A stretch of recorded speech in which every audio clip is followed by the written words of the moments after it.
Okay, salam alaikum everyone, and thank you for making it. We're really honored to have Dalya, who's a graduate of Al-Aqsa University, and currently Dalya is doing a PhD in education at the University of Cambridge. So Dalya, we consider you as a story of success, and we are really proud of you. And we appreciate the time that you've dedicated to talk to our students and tell them about your experience, your story of securing three scholarships, competitive scholarships in the UK, which is really wonderful. And as I said, it's a big success. So thank you so much. Um, Dalia did two MA degrees in the UK, and then she moved to her PhD. I'm sure she will be telling you more about it. So I don't want to preempt her presentation. Dalia, over to you. Thank you so much for your time. Thank you very much, Dr. Ahmed. Thank you all for your attendance. So I was expected to speak in Arabic and English, so I'll try to use mix. Sorry for I won't be sorry. I'll just say okay. I'll go for that. So first of all, I wanted to say that I will say my story. It could work for other people. It could work. It could not work for the rest. So it's just a story. It's one example. So don't take my words for granted. Okay, this is my message to students. So I could start with I wanted to say that I can say too many things before coming to the UK and how I prepared myself and what I did and such things. And I can talk about my experience here in the UK and what I did to study, to graduate with distinction, if you are interested. So whatever. So if you could maybe put in the chat box what your expectations for this session would be, it would be helpful for me. Because here I'm not only gonna talk about myself, but I'm really interested in just hearing from you and respond as necessary, if that's fine. يعني أي حدا عنده سؤال حابب يعرفه يكتب لي إياه بالشات. حابين أحكي أكثر عن مرحلتي قبل بريطانيا، يعني لما كنت بغزة كنت أحضر، لما كنت طالبة في جامعة الأقصى مثلا، ولا بتحبوا إنه وأنا ببريطانيا شو هي مثلا التحديات، شو الفرص، هذه الأشياء، فاكتبوا لي شو أكثر. المهم يعني أنا هحاول إنه أغطي قد ما أقدر. تمام. Okay. So I'll start with توجيهي. I would say that I knew that I wanted to be an English language teacher. That was my short-term goal, being an English language teacher at a school. But for my longer term, I wanted to be an academic, a university, maybe professor in the future. I'm not still there. I might need like extra 10 years to be there, but that's my long-term goal. So I registered at Al-Aqsa University, and the plan was to do degree in literature, English literature, then do education degree and start teaching. So what I did, I just registered and started attending classes. To be honest, it was not easy at the beginning, especially with it's like a new degree, you know, and all the materials are taught in English. And I had to look closely into literature materials and things. And it was intimidating seeing my colleagues at the university talking about films they watched yesterday, last week. And I'm not that much familiar with films. So that was scary. But anyway, I tried to get into the track and participate. So I would say that I was more into reading. You don't need to, so it depends. I found reading was helpful because I read in my own pace, my own time. I read extensively or intensively. I also kept a notebook with me for new phrases, new words. And I learned that it's more helpful to write down phrases, not words. يعني لما تمر عليكم كلمات جديدة ما تعملوا زي ما أنا عملت بسنة أولى. بصراحة بسنة أولى عملت جدول كنت أكتب كلمة ومعناها، الكلمة ومعناها. Excuse me, فهذا. Dalia, sorry for interruption. Sorry, Dr. Ahmed. Yes. يحيى تفضل. Thank you. Sorry. Please, may Dalia speak in English, please, because the students need English than Arabic. Thank you. Sorry for interruption. Okay, so I definitely can speak in English, but the impression was that I could use both, so this is why. Okay, I can proceed in English, and if anybody needs like a question or something, please don't hesitate to write it in Arabic or English in the chat. I'm okay with that. Okay, great. Okay, thanks. Okay, I'll try to use both. I know. Okay. So, okay, I'll continue now.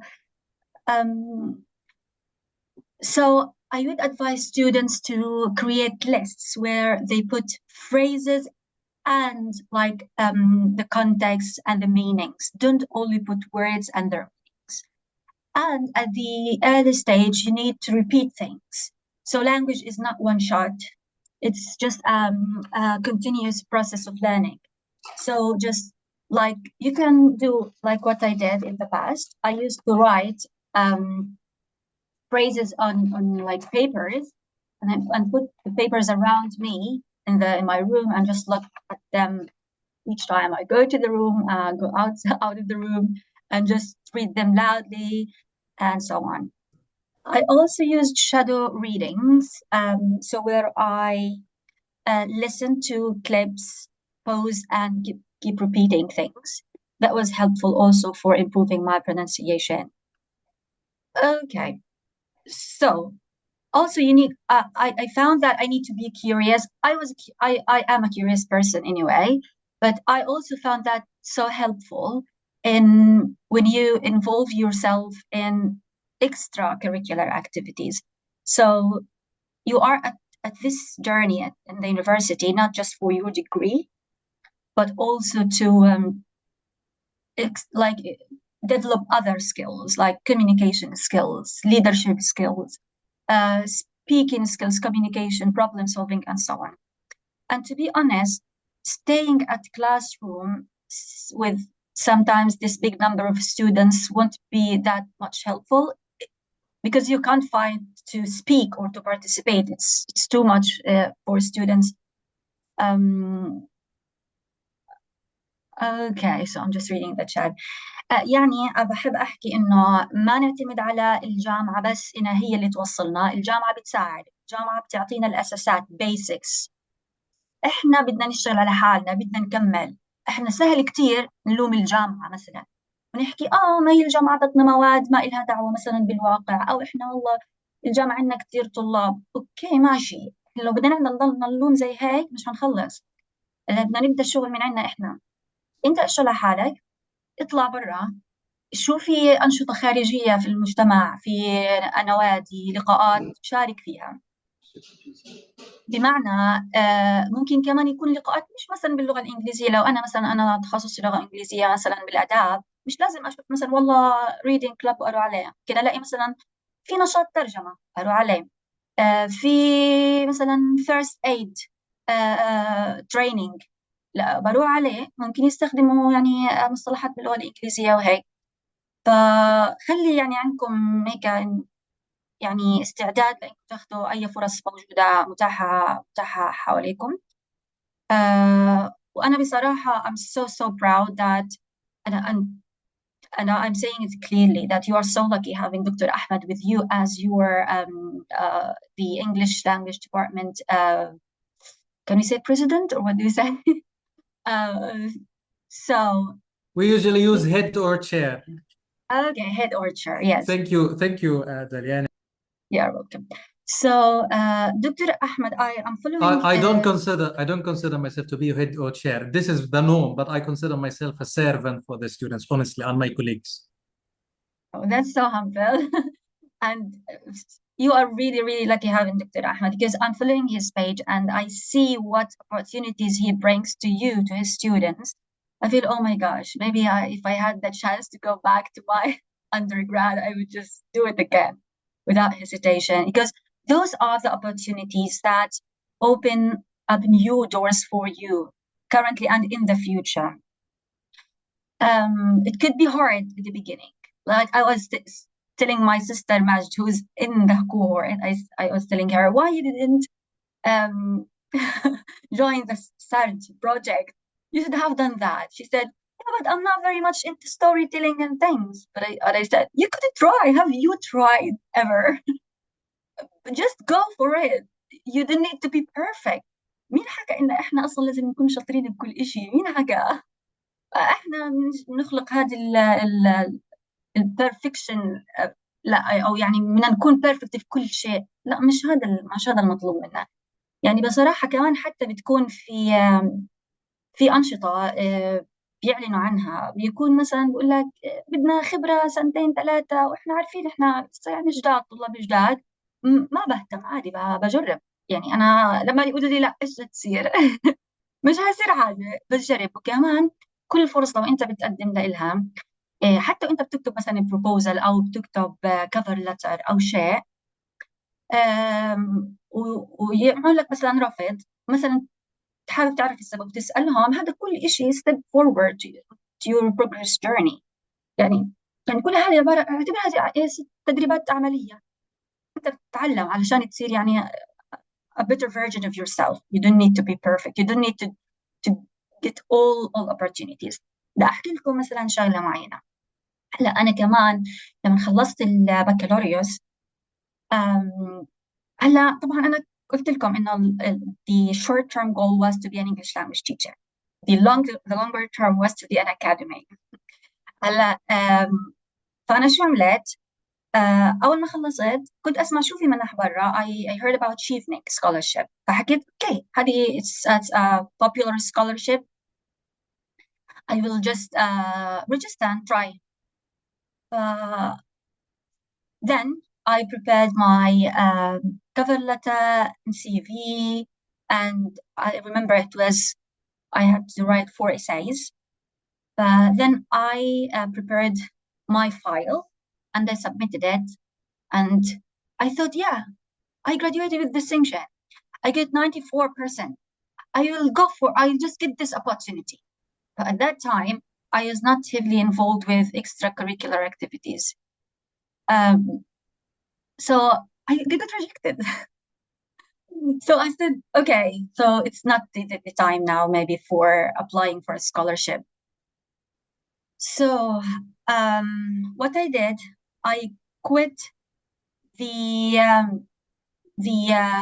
that route of applying for scholarships, and I started working on myself more. I mean, joining other activities.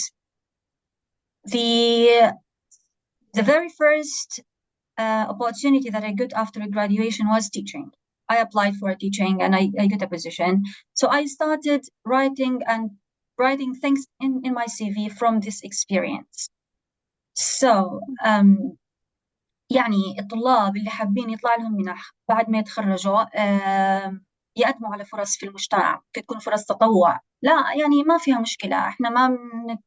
احنا لو بدنا نتوظف يعني ما نتوقع ان نتوظف من اول مرة، يعني انه بعد ما نتخرج بدها تعب الشغلة، ولو تطوعت مش مشكلة. انا تطوعت حتى بعد ما توظفت بصراحة مدرسة مع الوكالة. انا كنت مدرسة بالوكالة وتثبتت، كنت اتطوع ليش؟ لانه اول شيء التطوع بيعطيك مهارات مش موجودة في التراك العادي. التطوع بيخلق مع شبكات انت يعني وعلاقات ما انت ما بتتوقعها في الاشياء العادي.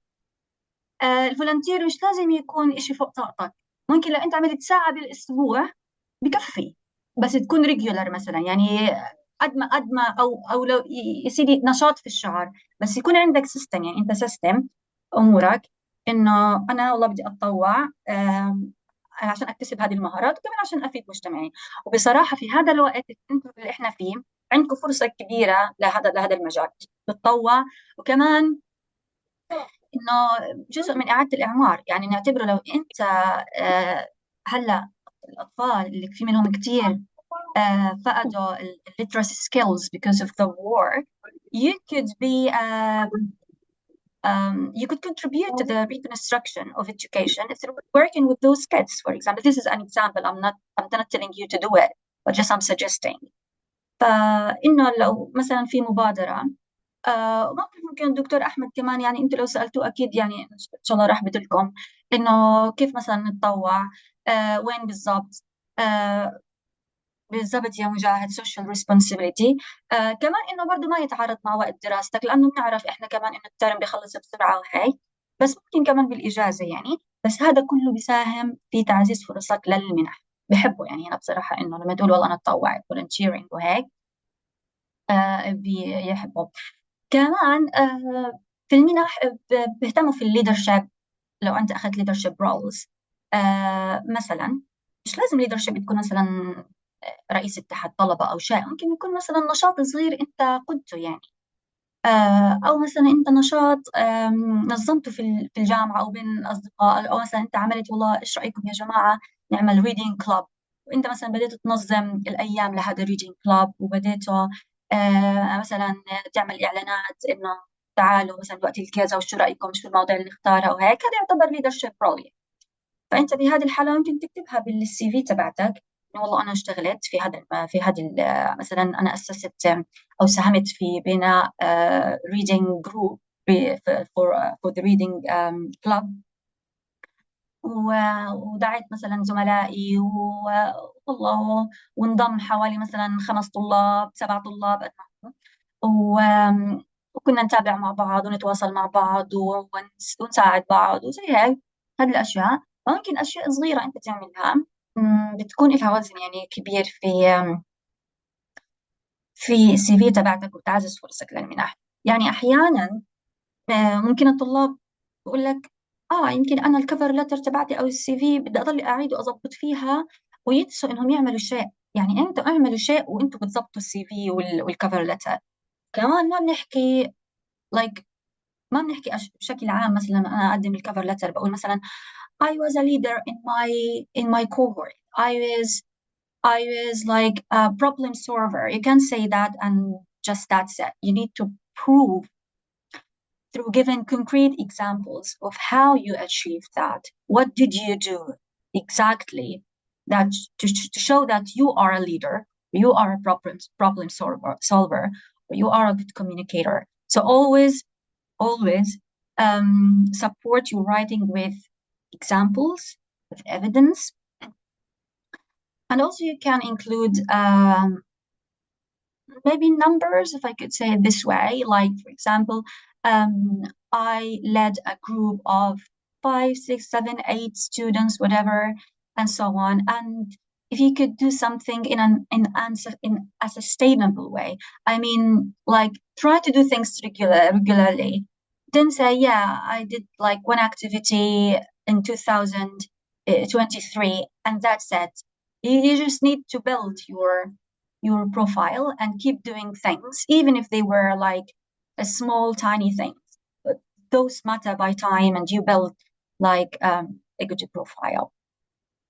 Okay. So, okay. So I'm not sure if I need to talk about my experience as a teacher or not, but okay. So let me maybe check. Okay, I'll talk for 5 minutes for the rest of the things I wanted to say. Then I'll just go onto the chat and answer students' questions. So about working as a teacher, I worked after nearly 10 months of my graduation as a teacher of English at one of the schools. So I want to say here that success doesn't come suddenly. You need to build it and you need to work hard for it. So I arrived to the UK and I did some scholarships, but it doesn't mean that I didn't work hard before that for other opportunities. So I was not lazy and saying that, okay, I will work hard only if I wanted to apply for a scholarship abroad. No, if there were any opportunities around me, I would work hard for them.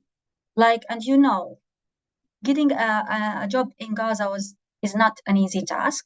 So when I applied for the job exam, I worked really, really hard. And this builds your resilience by time. So you'll get used to hardship. Sorry to say. But that's the reality.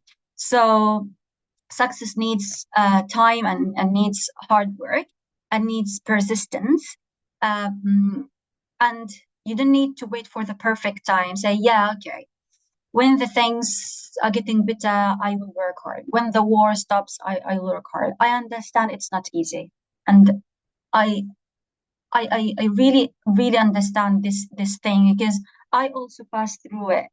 Like at certain times, I couldn't focus at all. And it's something normal. But we need to keep trying, really. Because also this is our time. This is we can't wait really for the perfect moment. Just keep pushing, keep trying. And this is all what I can say about this thing. So I could say now, after a few years of working as a teacher, I started saying, no, now I should be ready to apply for a scholarship. So at that time, I mean that while I was busy with my everyday work as a teacher, I followed the news, the updates about any scholarships here and the requirements. And I knew that IELTS or TOEFL was one main um, task, if you could say it this way, to get a scholarship. So it took me a while to grasp more vocabulary, listen more to more complex texts, and so on. So it took time, but by consistency, it worked. It worked. So. So now I could speak about my experience in the UK. But before that, I'll just pause for a few seconds and just look into the questions in the chat. I'll go back. Please, if you have any questions, or a comment, just put it in the chat while I'm just looking into your questions.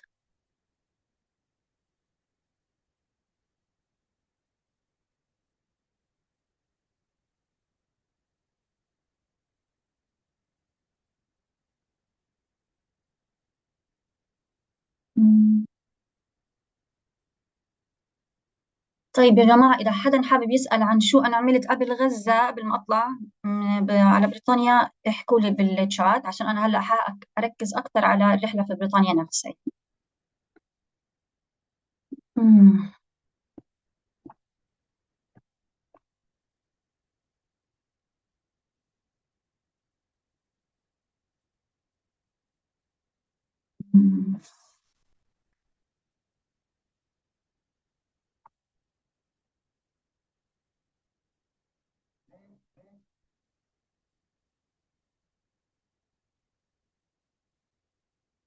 Okay.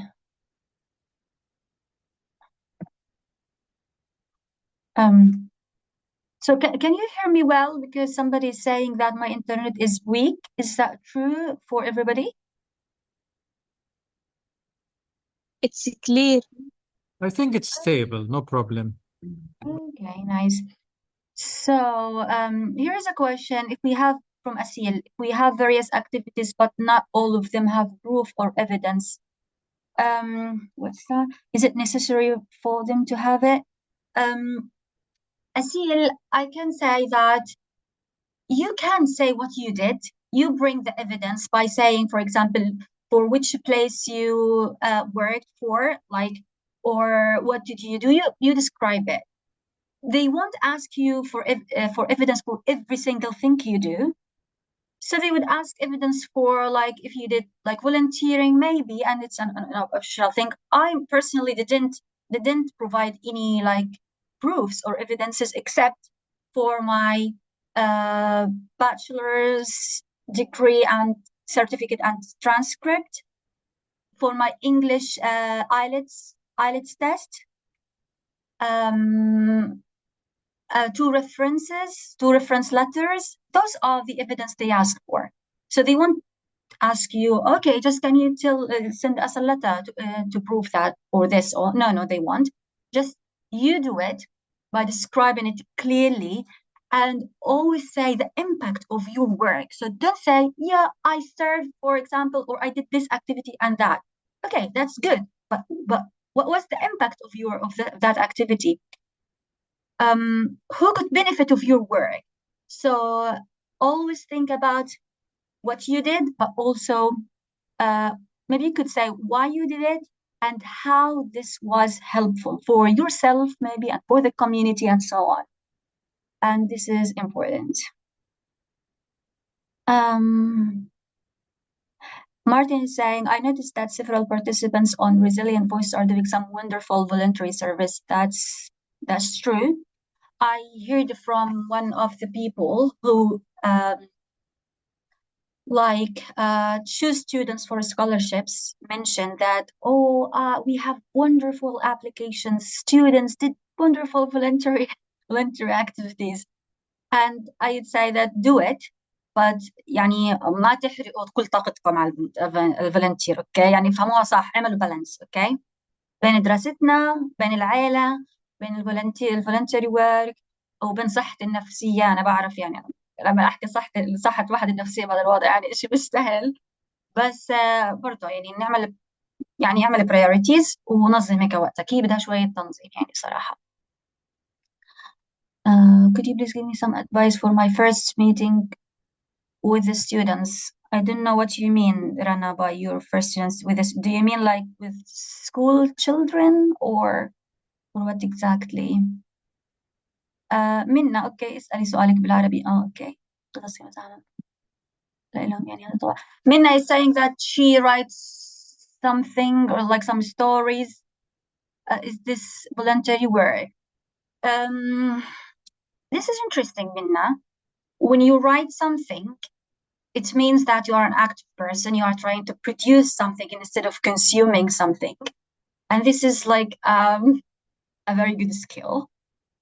I thank you for that. So what you can do, Minna, now is you can, for example, pick a piece of your writing, develop it, and publish it. Then you say, I published, for example, a story about this and that. And if that piece of publication went well, I mean that if it was published, just go on with this and keep publishing things. And this would boost your opportunity for a scholarship. يعني يا منا الكتابة برضه، يعني شكرا انك نبهتينا على الاشي. الكتابة تعطي سكورز يعني اكثر في المنح. فانت لما تكون طالب بتكتب او بتنشر، يعني انا بعرف مثلا في احد المشاريع اللي شفتها انا مع طلاب الجامعة الإسلامية، اكيد في هنا بس انا ما تعرفت عليهم، فحابة اسمع منكم كمان شو عملتوا وشو سويتوا. يعني في طالب كان بيكتب زي مذكرات بسيطة وينشر على ويب سايت هنا وهنا، واشياء يعني عادي يكتب حياته اليوميه وايش اتعلم مثلا من هذه التجربه. يعني مثلا قال انه هو طالب ومن صعوبه الحياه انه صار يروح يعمل فيشنج، صار انه like a fisherman, a student and a fisherman. وكتب هذا الشيء وكتب شو تعلم وهيك. فهذا لما الطالب يجي يقدم منح يكتب والله انا for example I published a piece of writing about my everyday life in Gaza in this journal, for example, or in this website, and we name that website. This is great. I would really, really encourage you to do that. ويا جماعة بصراحة يمكن أنا الإشي لو أنا انتبهت عليه وأنا أصغر شوي، يعني أنا في البكالوريوس، أو إنه لقيت حدا بصراحة يشجعني ويساعدني، كان أنا عملته أكتر، اللي هو أنا كنت كتبت أكتر. لأنه بلاقي حال الواحد إنه خلص الجامعة أوكي درسنا مساقات وسمعنا كتير وقرينا، بس شو كتبت؟ وكمان هذه بضلها وثائق للتاريخ، لأنه هلا الناس اللي برا لما بديش تتعرف على شو بيصير في غزة، بتصير مثلا تطلع على السوشيال ميديا وتشوف الأخبار وتقول لك اوكي والله يا حرام عندهم قصف وهين، يا الله بيعملوا هيك education في التنت، والله هدول الناس واو هدول اوكي. بس احنا الناس اللي في غزة اصحاب التجربة يكتبوا عنها، لان هي هذا ما تخلوا الناس يعني ما تستنوا حدا يكتب عنكم، عرفتوا انهم يصف حالكم، احنا اللي بنكتب الحال واحنا بنحاول نغير من خلال الكتابه، احنا ناخذ الانيشيتيفز، ما بدنا نستنى العالم يحلل وضعنا. تمام. فلو احنا مثلا في كلاس 20 طالب او 40 طالب، كل واحد نشر بيس وبعدين قعدنا هيك وناقشناها بسيمبوزيوم او ويبينار، حكينا والله يا جماعه احنا طلاب جامعه الاقصى، عندنا مثلا 20 طالب قد ما هم يعني، كتبنا من 2025 2026 هدول المقالات كذا كذا، وهات نعمل هيك زوم ميتينج مثلا مع طلاب من جامعات برا او شيء، ونحكي لهم مثلا والله احنا كتبنا عن شو وليش احنا كتبنا، واحنا ايش توصياتنا، واحنا كيف بنحب انكم مثلا لو في مجال نتعاون بمجال كذا او كذا. تمام. فخلينا احنا شويه احنا ناخذ الليد المره هذه، نكفي اللي صار فينا تنزل والناس بتحكي عنا من برا، لا خلينا احنا نحكي عن حالنا، احنا يعني lead the change. رواء بتقول كيف كانت أمور التقديم، هل سهلة ولا صعبة؟ وحلو إنك تبيني لنا الأمور ما كانت سهلة وإنه ما نستسلم. رواء ما في حاجة اسمها سهل وما في حاجة اسمها صعب، في حاجة اسمها إصرار، يعني إصرار على وضوح الهدف. هدفك واضح، تمام، لكن في معوقات لهذا الهدف. أنا بعرف شو المعوقات، بدونها، بكتب أنا عندي تشالنج 1 2 3، وشوي شوي بأمسك يعني أحد تشالنج واحد تاني، وبحاول إنه يعني أتخطاها. بتاخذ وقت، ممكن كمان أنت ما تنجح من المرة الأولى، بس ما دام إنه الهدف تبعك واضح وعارفه فاستمر. بس هذا اللي بقدر أقول، يعني استمر. كمان في دكاترة ممكن يقدموا وبروفيسورات بيقدموا على منح وما بيطلع لهم، يعني مثلا على فند، على بروجكت. فأنت كطالب طبيعي إنه مثلا تقدم على فرصة ما تطلع لك من أول مرة، ممكن تقدم عليها من 10 مرات ما تطلع. اعرف كمان إنه في ناس لهم سنين بالتدريس، سنين بالتعليم، هم يقدموا ما يطلع لهم. هذا الإشي يعني مش إنهم هم ما بيعيبهم الإشي هذا أو شيء، لكن this is life. Uh, and it happened to me. I'll just give you an example. Like my very dear professor in doing my master's degree, she once applied for a conference, and I was asking her if how much sure she is of getting that opportunity. She said, "Oh, that I'm a professor, I'll get it. Don't worry about it."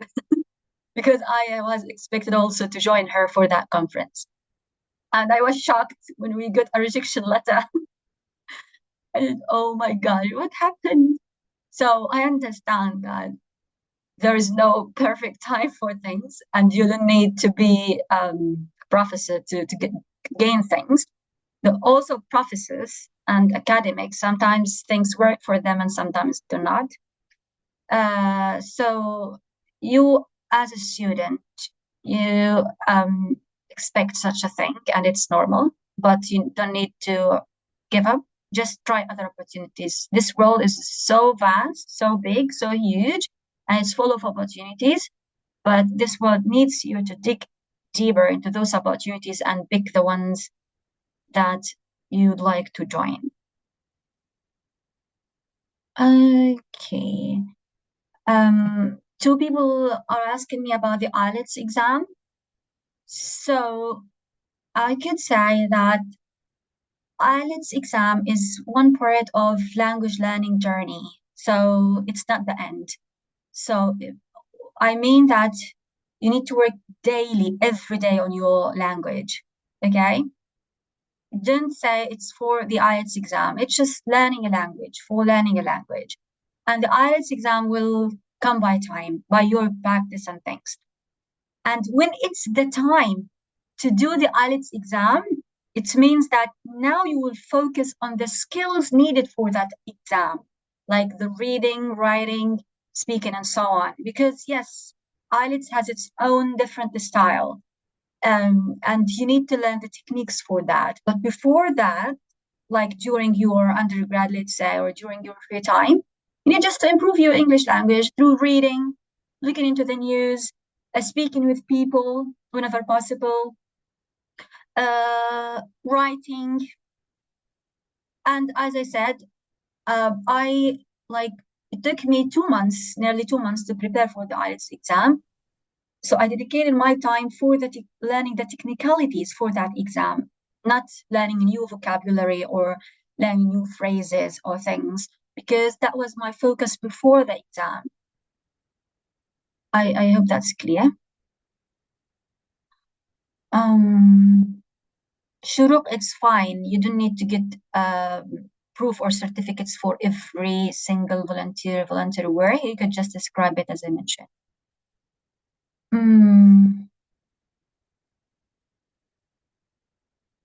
Okay. Yes, Rana. Rana is asking about her first meeting with school students.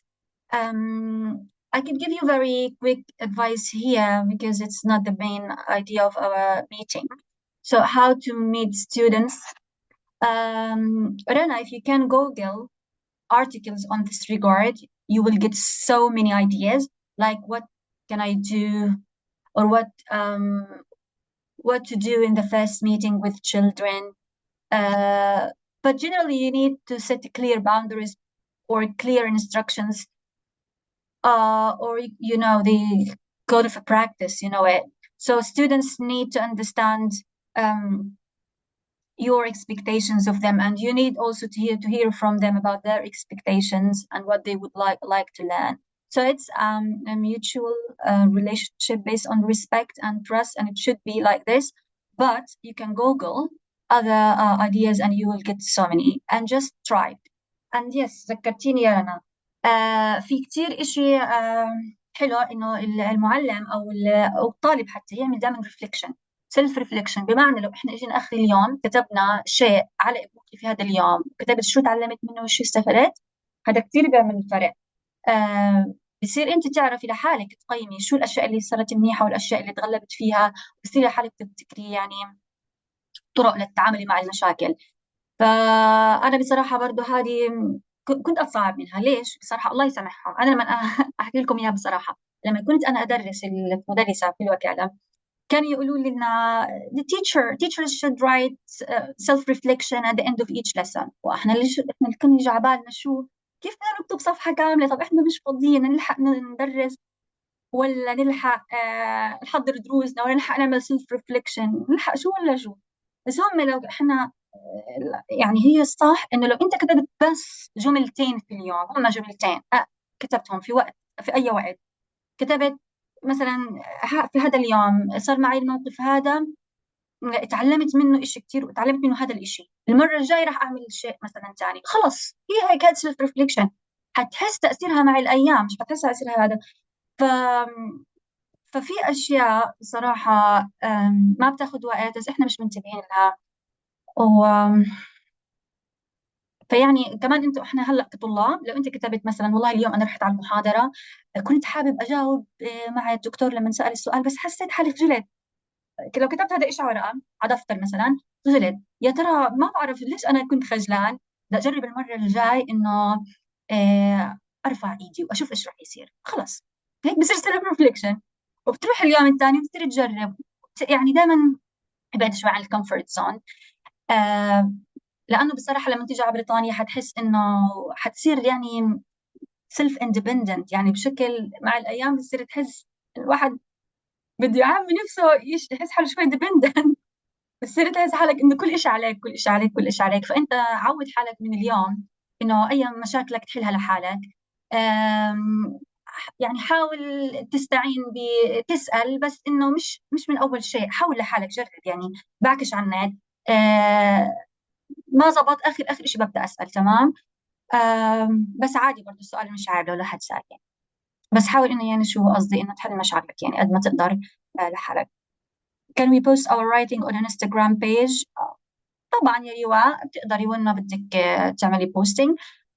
بس ممكن انا كتجربه يعني ممكن ليش لا. بس بدك تكتبيها مثلا في الابلكيشن في السكولرشيب حلو على فكرة أنا شايفة حسن حرز الله. حسن حرز الله أنت أعتقد حسن هو طالب بجامعة الإسلامية، صحيح حسن ولا لا؟ حسن, if you can just put in the chat yes or no, just say it. Are you or not? Because I wanted to say something about Hassan's. Yes, Hassan. Hassan, I just gave the example of you at the beginning of the meeting for students. I read your piece of writing about being a student and a fisherman, right? Hassan, Hassan published a few pieces of his writing, and I loved it so much. And I think that's a great step for your applications for scholarships. فممكن طلاب أكيد عملتوا إشي كتير منيح. فالمرة الجاي لو صراحة صار فرصة إن أنا أحكي معاكم، فالمرة الجاي أنا حسكت وأنتوا تقولوا لي شو أنتوا عملتوا شو كتبتوا، وين كتبتوا، شو نصائحكم للطلاب اللي حابين تكتب. وهذا الإشي بصراحة كتير إشي رائع. Hassan بيقول to help with your scholarship applications, was there any particular community you joined in the UK or someone supported you or helped you find available scholarships? والله يا حسن بصراحة أنا كنت بتوقع هيك، إنه يعني حدا إنه يساعدني ألاقي scholarship. صراحة لا. الإشي الوحيد اللي أنا حدا ساعدني فيه كانت أحد زمايلي اللي أنا قابلتهم مرة في مؤتمر قبل هذا. قلت لها أنا ما كان في chat GPT يعمل correct my writing, or so there was no chat GPT, so I had to ask like a friend who was originally like an English language speaker. فهي عملت لي proofreading، لكن no one helped me to apply for scholarships. No one guided me, to be honest. I didn't join any because I didn't know if there were any communities. But you can, if you have those communities. If I had them during that time, I would definitely join them. But what I did, I mapped the available scholarships and I tried to justify why I want that scholarship and not that, for example, and how this scholarship would help me or so on. فبصراحة عملت ورقة كتبت فيها إيش المنح اللي أنا بسمع عنها أو المنح اللي متوفرة أو الشيء، وليش أنا مثلا حابة أقرأ على المنحة هذه مش حابة أقرأ على المنحة الثانية.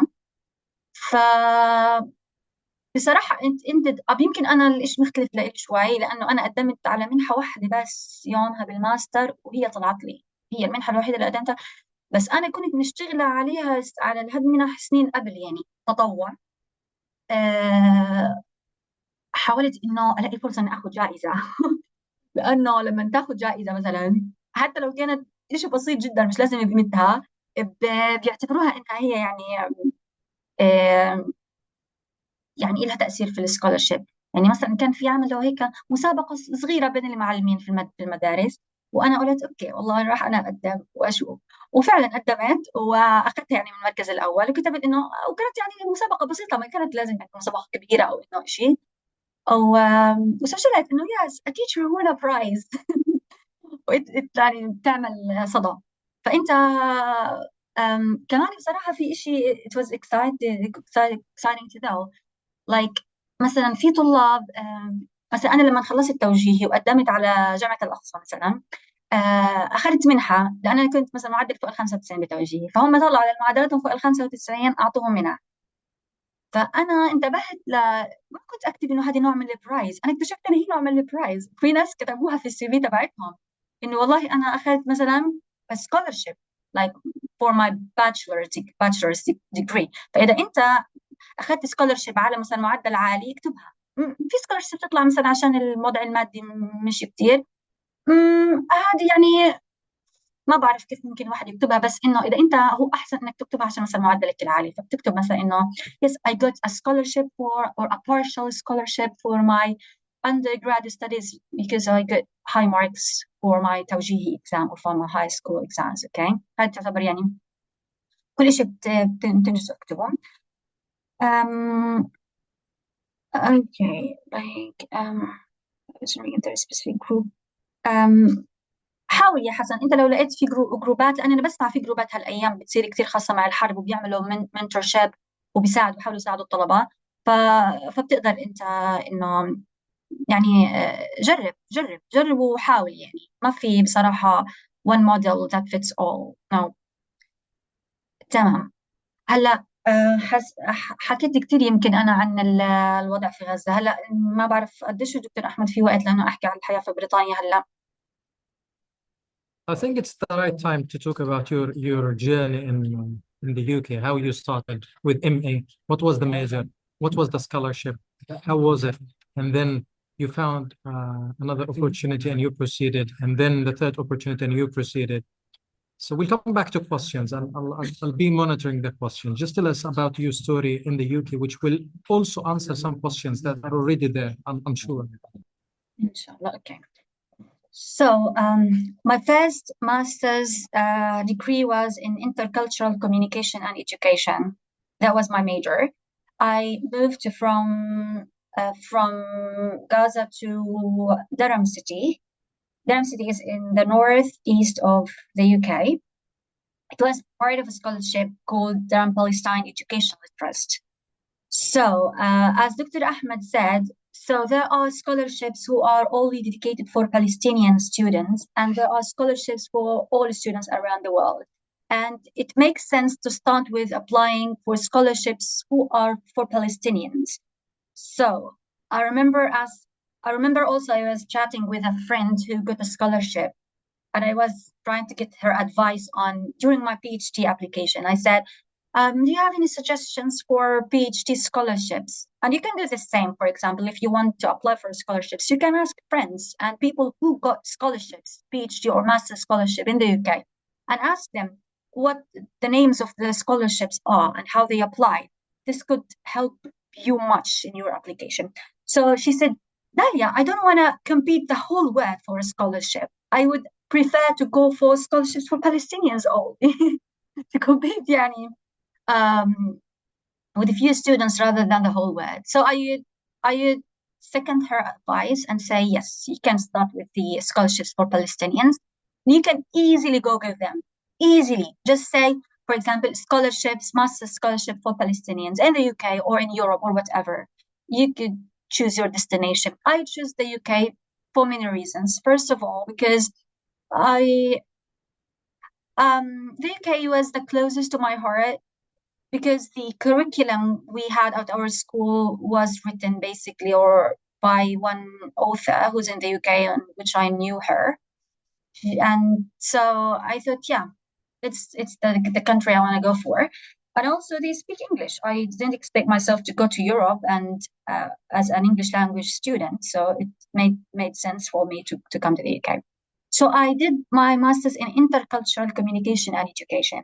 The program was for 1 year only. It's different to the system in the USA, where master's students are expected to spend 2 years for the master's degree. So when I came, also the term is different. So they have 3 terms a year. It's different to the Palestinian system, where students spend 2 terms, like each term lasts for 4 months. Here we spend 8 weeks for each term, sorry. So so I had around 5 modules and my dissertation, or 4 modules, I remember, for my first master's. So every program is different. So for my master's in intercultural communication and education, it was 3 terms. In the first term, I took 2 modules. In the second term, I also took 2 modules. And in the third one, I worked on my dissertation only. So time flies so quickly here during your master's degree. It's so intense.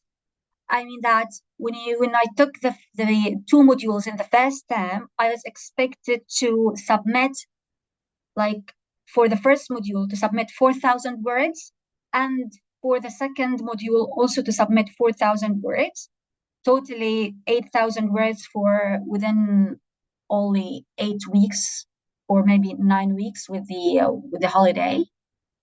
So it was really intense. And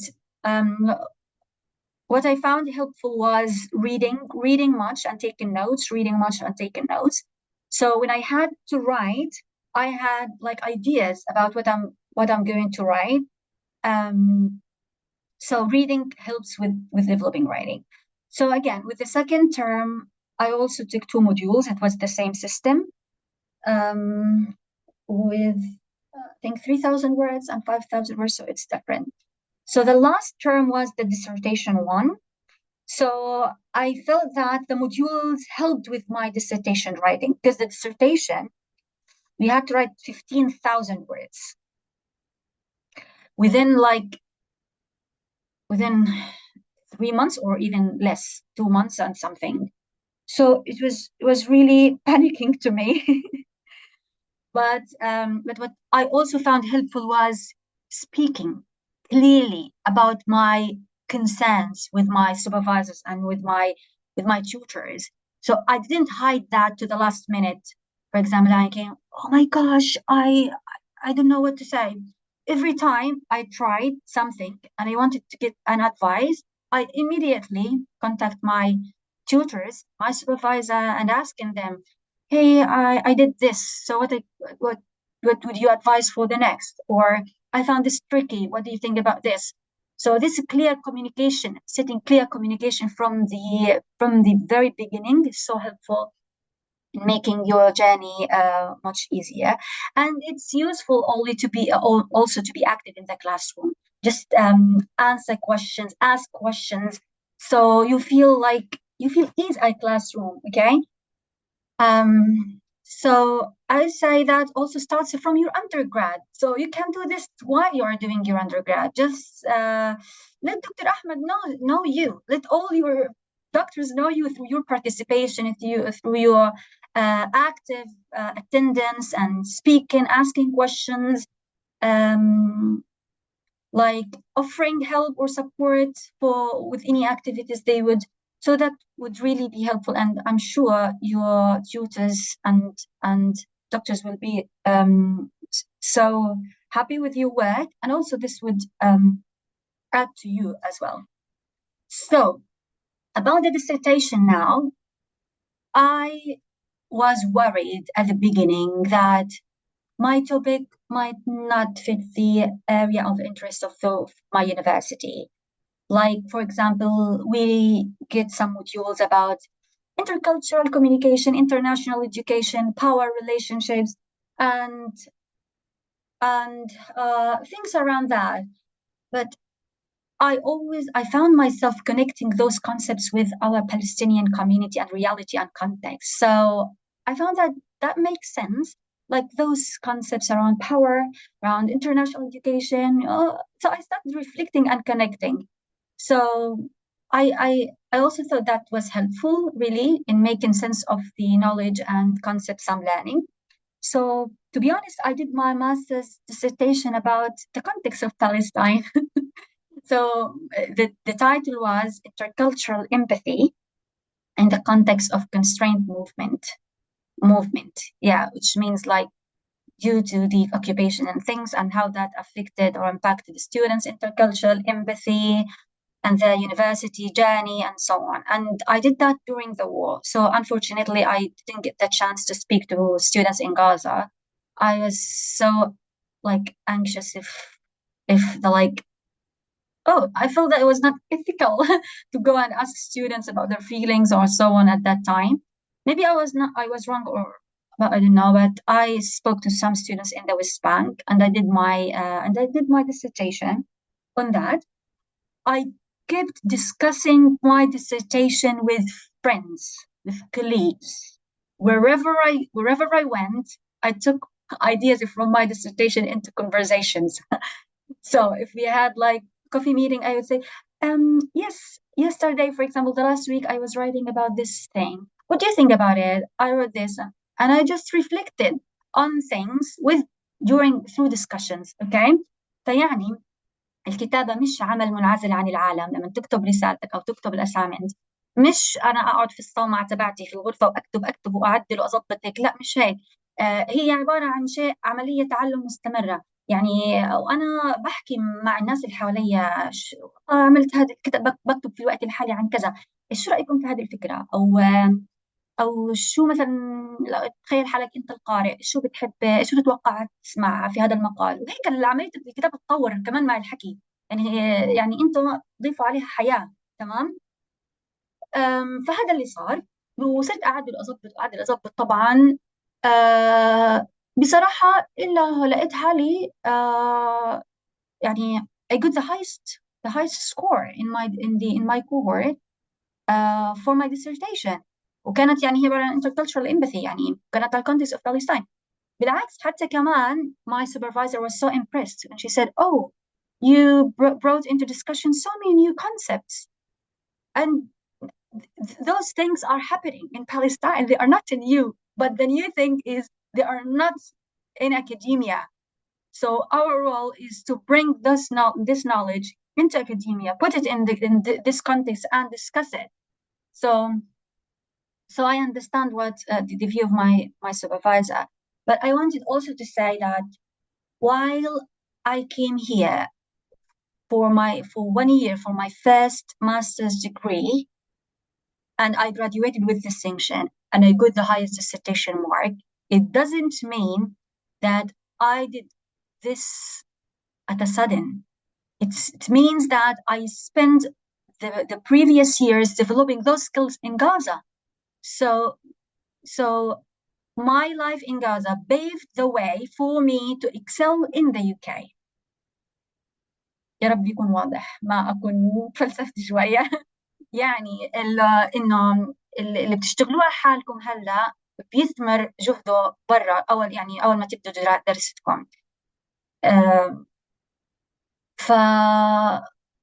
فالنجاح في بريطانيا يعني ما بيجي فجأة، بيجي من التعب اللي انتم تعبتوه بالأول. فدائما اتعب وحاول وجرب وإيش في فرص عندك قدم عليها.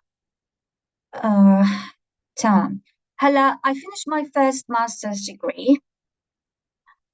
Also, when I arrived the UK, just 10 days later, the war started. And as you know, my family is still there in Gaza, so I haven't seen them now for 2 years and 3-4 months. So it was not easy for me as well, and it's still not easy. And to be honest, when I was in the classroom, I felt that I was in another world. So my colleagues were listening to the tutors, and they were like, I felt that they were more relaxed than me. I was anxious all the time, and I had my mobile. It was just next to my textbook all the time, saying if I get any news about my family or what happened, oh, the house was got bombed. What next? Displacement. Oh, famine. They cut the internet on Gaza. That was so panicking. So what I try to do sometimes is forcing myself to shut down the mobile for at least 1 hour a day. That was so agonizing, but that I had to do it.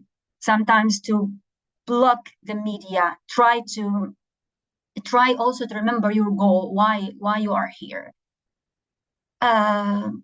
So having a clear goal, put it in front of you all the time. Just look at it from time to time. This reminds you of who you are, why you are here, what do you want from the world, and what do you want to achieve. So while the world around you is trying to distract you, you need to work hard to protect your dream. This is what I can do here, I say here. So I finished now the master's degree, and I was in a panic because I was my visa was soon to expire. Like I had 3 months after graduation, and I planned to go back to Gaza when I finish. So I found myself in a big challenge now. Finished my master's, and I even tried to get some work here in the UK, and was challenging because I need to understand the system, and I was not prepared to work or navigate the job market here, because I had a job in Gaza. I just wanted to finish my master's and go back, but that was so panicking. So at that moment, I started talking to some people I trust and people around, and asking about scholarships, and I also tried to navigate the job market and things. I had to do it. I had no choice, you know. So, and I think that people are, Allah created us with some hidden power that we don't understand until we are in a place to do something. Alhamdulillah, I did guidance for a scholarship and I applied for another one and I get it. I joined it later. I was like late compared to my cohort and my fellow students who like joined the course around 2 months earlier than me. So I nearly missed the first term, you could say. But I joined it, and while I was aspiring for a PhD degree, that was the opportunity available for me. Do I need to say no to it? No, I can't, because I don't have the choice. I want to take it.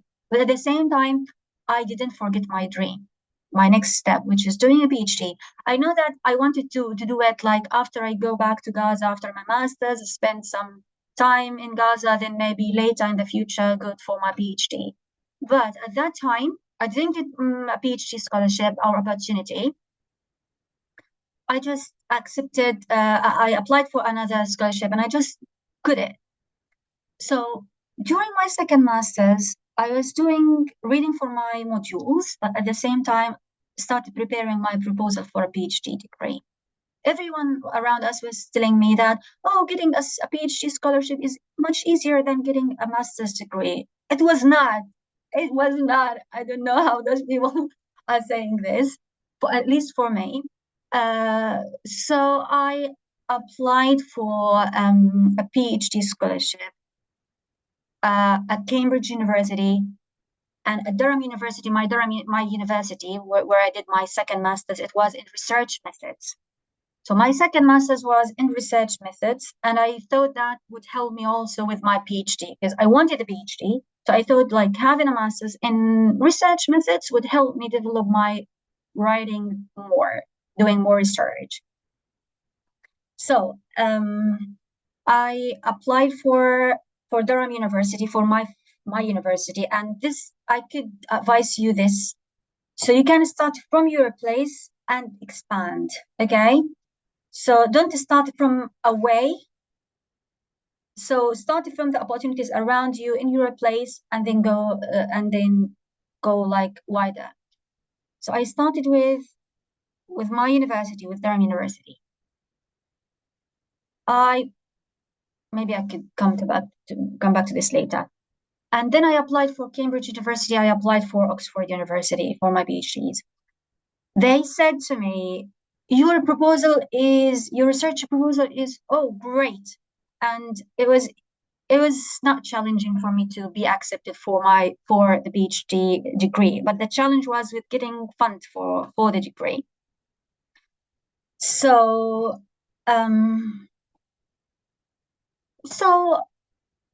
I was genuine in writing my journey for the PhD and why I wanted that. I gave examples, as I told you before. And like I said, why I wanted things and justified that. Why I have those skills and where I developed them. So you just need to be genuine. I don't know exactly what to advise more on that. And work hard for it. And yeah, I graduated with my master's degree, and I'm having my graduation ceremony next month for my second master's. Alhamdulillah, I got distinction the second time. But I would say that getting distinction second time is easier than getting it the first time. I mean that if you did it once, you can do it twice. You can do it thrice. Okay, but you need to work hard for the very first steps. This is what I can say here. And I've recently started my PhD, like you could say 2 months ago, and I'm so excited about it. And I would say that the university atmosphere in Cambridge is different to where it was in Durham. I don't know if I can show you pictures, but it's like a Harry Potter atmosphere. Like I can tell you a funny thing. So whenever we have like meetings sometimes or coffee chats and dinners, they would ask us to wear our gowns, the gowns, our graduation dress, and just have to come to the dinners with our graduation dress, or if we have Would you like coffee. would you like to show some photos of those, Dalya, please, if you can share? And I'm sure Martin is excited about his home country. Okay, I'll try to add And something. if you don't mind, if you can, for those of us who don't know much about the University of Cambridge, can you share more about what the University of Cambridge is, why important it is, what about its rank, and is it one of the prestigious universities in the world? Is it one of the tell them more about it. Yes. Okay. So, well, okay, I can show the photos next, but I would say yes, University of Cambridge is one of the best universities in the world, and this is what they are telling us every time we meet them, like in a dinner or in an event. Please remember, you are in one of the best universities in the world, in the UK and in the world. This is so we are being reminded of this every time, which yeah, you need to accept this. Okay, yes, thank you. Okay. So I would say this is a huge university, at least compared to the university I was in before, because I was in Durham. Durham is a great university as well. I could tell you more about it, but it comes around like fourth or fifth university in the UK.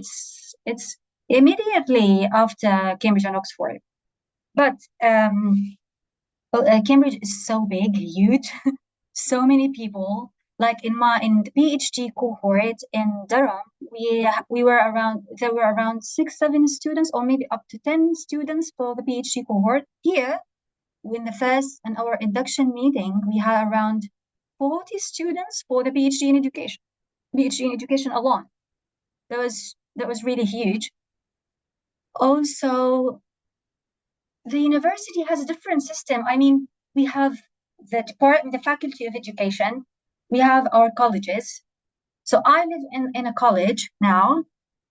I have my accommodation in the college. In the college, I have a tutor. Like a tutor is a person who helps with different things, like if I wanted any advice on registration, any problems I had in the university, or any concerns or anything, I just go and discuss that with my tutor. I have a supervisor. Supervisor is for my PhD.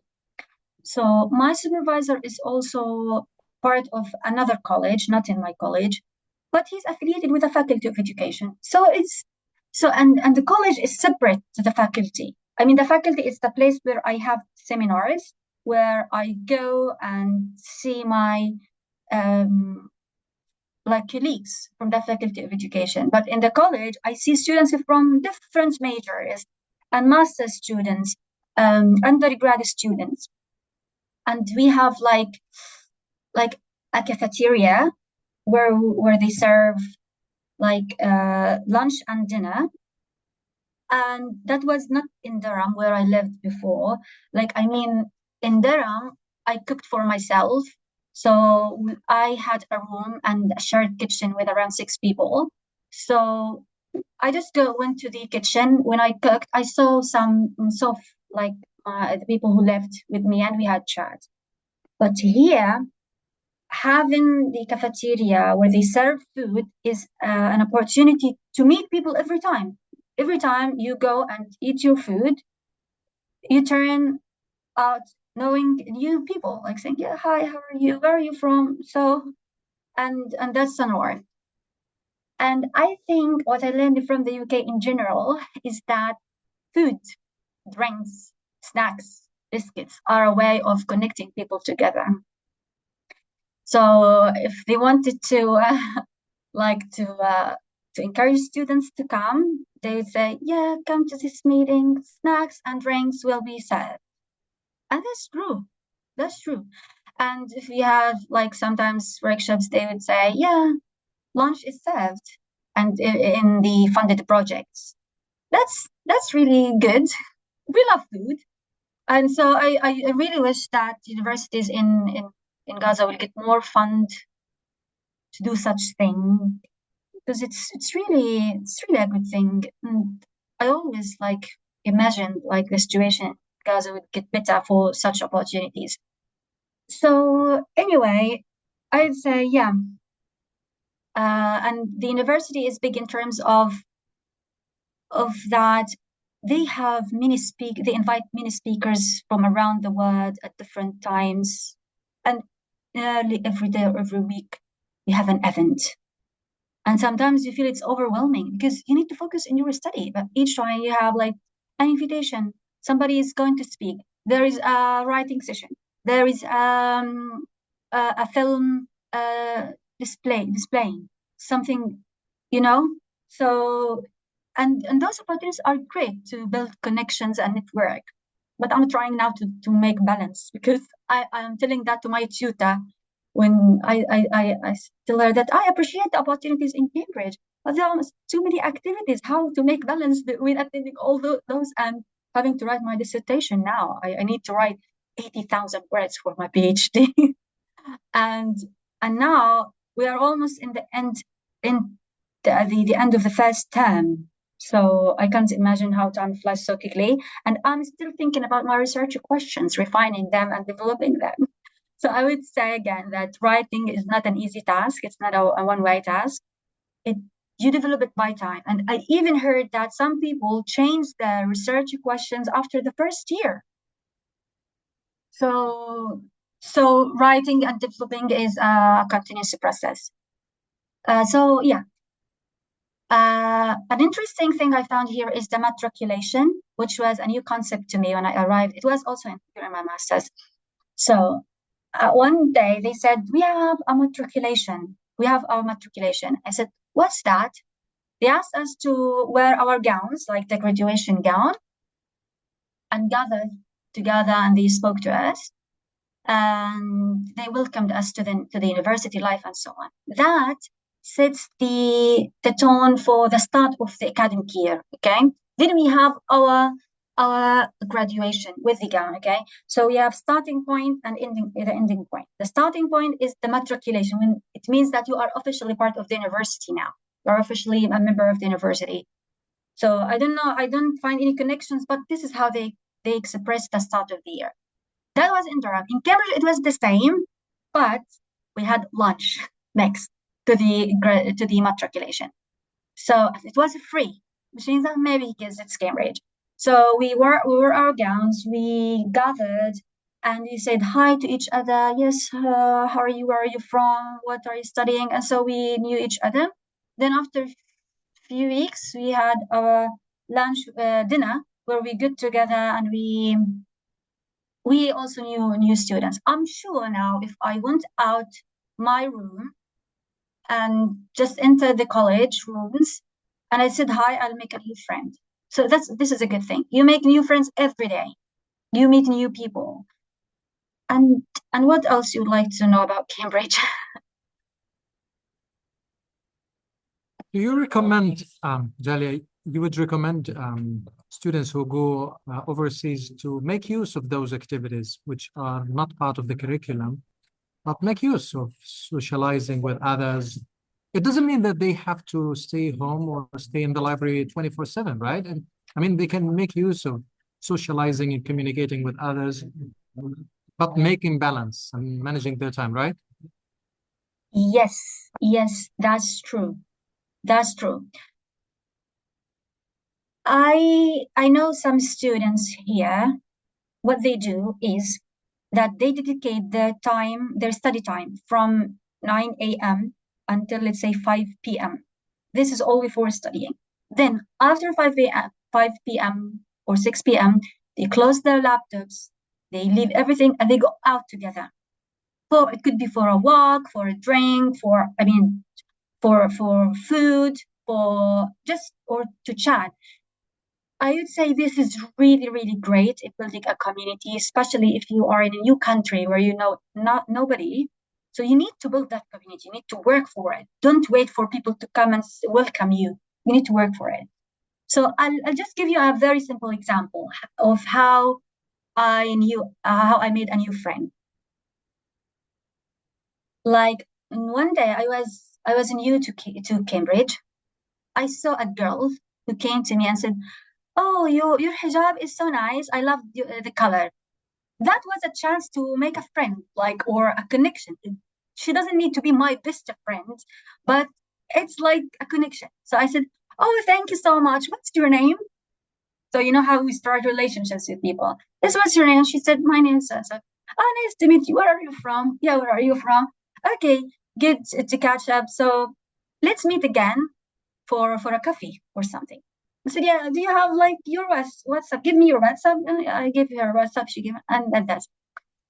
So next time we saw, I went to get my dinner.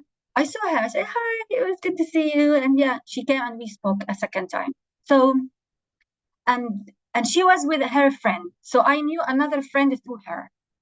Then the third time she was working and she said, would you like to come and have noodles with us? They make noodles and invited us for noodles. If Palestinians, they said, oh, I won't invite you only for makluba or for a big meal or for something. No, we can invite each other for a glass of juice or anything. We don't need to spend much on that. Okay, so life is much easier than that. So yes, I went. We had a chat and I made new friends. So this is how we make friends, and it's really important. It's helpful. But it's all about time management. You need to set a time for your study and just leave some time for your social life. It was for me. It was hard at the beginning because I didn't know this skill like of socializing, and you know, it was not. So I would say for your undergrad, you can start such a thing. If you could do like an online meeting, like once a month or whatever, with your cohort students, because I'm sure many of you have great things to add to the cohort. So you can socialize with each other either online or whatever, or through chatting on WhatsApp about like a piece of writing. What do you think about this? What do you think about that? Or you could discuss like something like as a common point to bring you together. Then you can build relationships later, more relationships. I hope that answered your questions. Sure. Dalia, you wanted to show us some photographs of Cambridge and student life. Okay, so if you can say something while I'm just uploading the photos, sorry, I forgot Oh, about that. sure, yeah. After you show us the photographs, or while you show us the photographs, if you can talk a bit about how you managed the cultural shock. I'm sure when you first stepped out of the country, it was out of comfort zone. Cultural difference. The environment is something new. You come from a different background. How you managed, how you adapted with the cultural differences? What is your advice for those, especially female students who are going out of Palestinian culture to European or UK culture?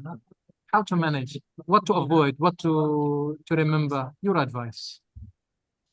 Yes, definitely. So I would say that I didn't feel that much difference when I was in the classroom. It was just my tutors and my classmates, and I was busy with answering questions, asking questions, and so on.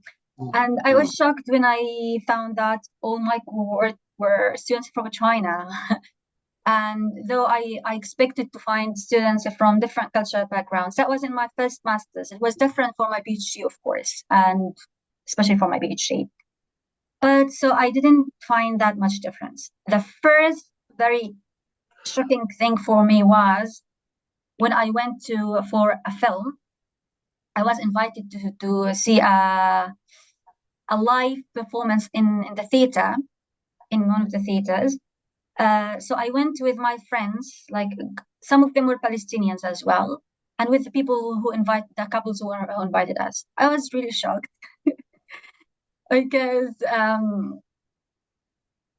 for many reasons, because I expected some boundaries between females and males and so on, but I didn't find that. So I was really shocked. But what I did when I went home with my friends, as I said, some of them were all of them were Palestinians with me. So people were saying, "Oh, that was a great performance. That was so nice," and so on. I was not sure if it was a nice one, But I said it clearly. I said that to them.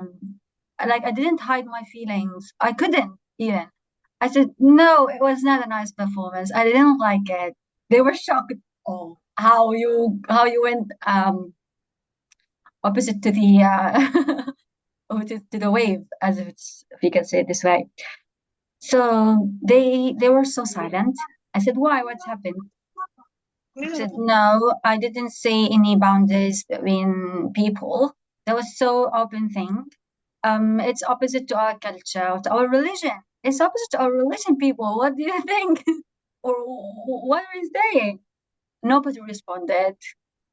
And I think my friends started like maybe labeling me as maybe a more conservative person, which I'm not. I'm not that much conservative people. I'm just judging things based on my religion. I know this is right, this is wrong. So I just say, yeah, this is right, that's clear. And also when I went to restaurant for the first time, so I discovered that even chicken, not all of it was halal. Like some of them, I thought that at the beginning that I I could just get chicken and it's okay, or beef. But I found that not all of it is halal. So I need to go to certain restaurants that have halal food. So I understand that I can't eat non-halal chicken. Some of my friends, some of them are Palestinians. They said, don't make life so difficult. Just it's chicken at the end. Just get it. You can get it, and so on. To be honest, I was angry. I was angry because I was not convinced with the justification. If they said that halal restaurant is far away, I said okay, it's 1 hour by bus, 1 hour away by bus, but you travel all the way from Palestine to here. How come that 1 hour is too far? You can't say that. Just let's go to the halal one, and then make some you could say some non-agreements with my friends, but I stick to what I believe true. And also because I understand that Allah is everywhere. If I was in Gaza and Palestine, the UK, so He observes us all. So I don't need to change myself to fit the context, but I need to always remember that my creator is only one creator everywhere, every time. So, and I always pray that I will stick to this thing. You know that human people are weak. Sometimes they get affected by the context. And we don't guarantee ourselves. We don't know. We don't know, القلوب يعني بين يدي الله يعني بالمعنى يغيرها كيفما يشاء وهيك. عرفت كيف؟ بس إنه الواحد يعني ينوي دائما خير، ينوي ويدعي بالخير وكمان يتذكر إنه يعمل إشي لله عز وجل. يعني مثلا دراستي أنا بعملها عشان ربنا يعني يرضى عني بالأول والأخير، ربنا يوفقني. واللي بينوي خير ربنا إن شاء الله يفتح له أبواب الخير. بصراحة والعلم والدين ممكن يتفقوا مع بعض كتير، مش يعني أحكي لكم بيحكوا كتير عن فصل العلم عن الدين، يعني إنه بيحكوا إنه العلم الدين يعني بيضع قيود إنه بتخليك ما تشطح كتير بالإيماجينيشن. طيب أنا بحب هذه القيود اللي بتريحني، اللي ما تخليني أشطح كتير، إنه أروح مخي يشطح بحاجات تفيدني. فأنا بحب يعني، لأنه حتى بالريسيرش لما تعملوا أبحاث دائما يعني بينصحوا، أو هو مش شرط، بقول لك إنه every research it would be beneficial to get a theoretical framework for your research. تمام، إنه إشي تبني عليه بحثك وتفسيراتك والنتائج. I'm considering Islam as my theoretical and practical framework for my life because it makes my life easier. It's so convincing. I don't need to argue much. دين الفطرة بصراحة فطرة يعني مريح بس هذا اللي أقدر أحكي يعني بصراحة. Okay, Dalya, may I ask a question, please? Yes, please. Yes, I'd like to ask you what were the challenges you came across during your stay in London or in whatever, and how could you overcome this? And another question is, you don't feel homesick towards your country? Thank you. Okay, that's a good question. لما حكيت يحيى عن challenges, what do you mean by challenges? You mean academic or what? Because the challenges are so immense. all challenges. Since you are away, homesick, culture shock, everything. Since maybe this is the first time for you to be away from your Gaza, from your country.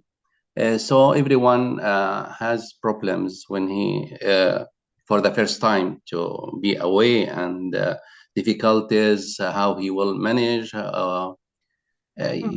This is the nature. Yes, of course, that's true.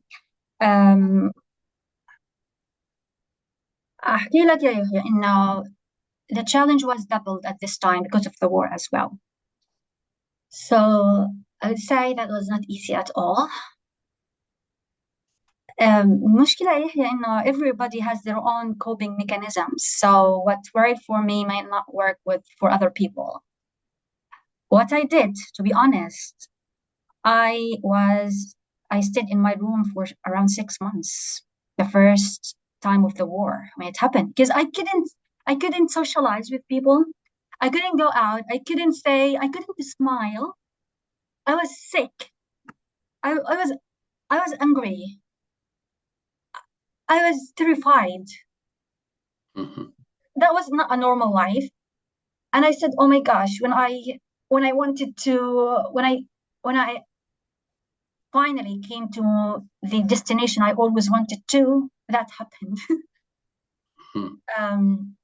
Those were my questions. وبعدين يا يحيى كمان, I lost some family members, some very close family members during the very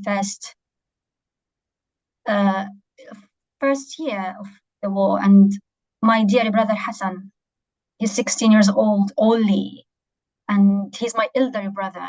I just lost him in the war in one of the bombardments. And I can't express how much sad I am with these things, and seeing my parents devastated for what happened to my brother, and also for what happened to them.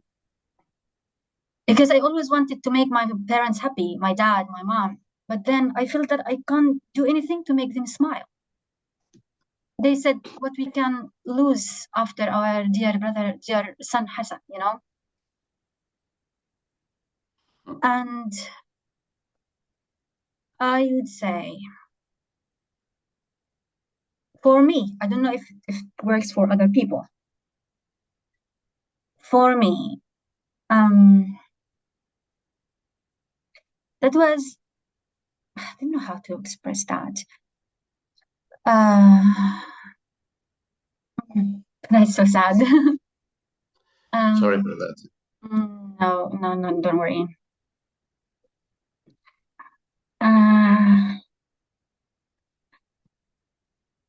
I was trying to stick to my goals. I put 2 goals when I came before coming to the UK.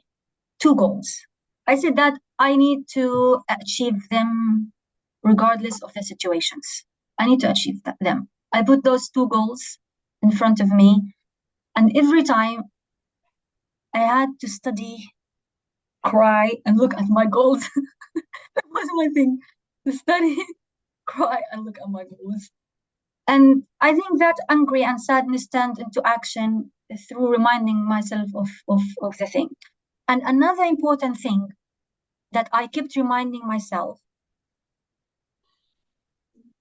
is that everything around me is turning into rubble.